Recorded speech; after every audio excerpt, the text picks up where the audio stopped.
কৃষকদের ফসলের ন্যায্য দাম, সারের কালোবাজারি বন্ধ সহ একাধিক দাবিতে আন্দোলনের নামলো অল ইন্ডিয়া কিষাণ ক্ষেত মজদুর সংগঠনের জলপাইগুড়ি শাখা। সোমবার শহরে মিছিল করে জেলা শাসক দপ্তরে হাজির হলেন আন্দোলনকারীরা। পুলিশ আন্দোলনকারীদের আটকে দেয়, সেখানেই বিক্ষোভ প্রতিবাদে সামিল হলেন সংগঠনের নেতাকর্মীরা।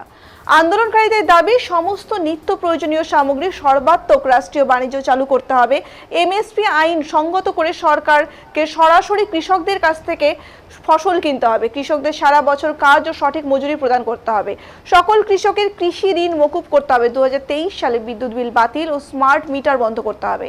মোট 9 দফা দাবি তোলা হয়েছে। দ্রুত দাবি পূরণ না হলে বৃহত্তর আন্দোলন গড়ে তোলা হবে।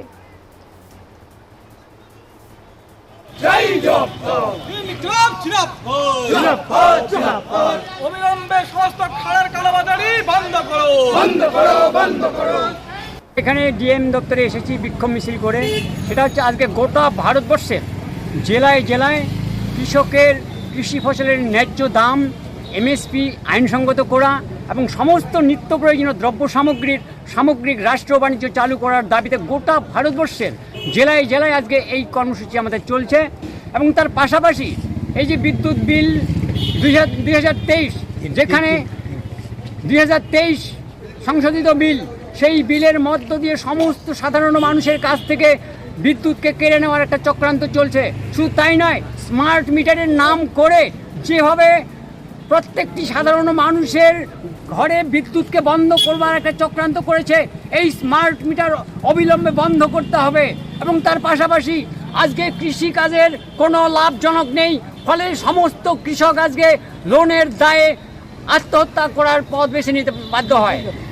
এই রকম একটা অবস্থার মধ্য দিয়ে আমরা স্মার্ট মিটার বাতিল, সামগ্রিক রাষ্ট্র বাণিজ্য চালু, এমএসপিকে আইনসঙ্গত করা, ষাটোর্ধ্ব সমস্ত কৃষকের পেনশন এবং তার পাশাপাশি এখন যে মরশুম চলছে কৃষিকাজের, এখন রাসায়নিক সারের যে কালোবাজারি চলছে এবং এমআরপি রেটে আমরা সার পাচ্ছি না।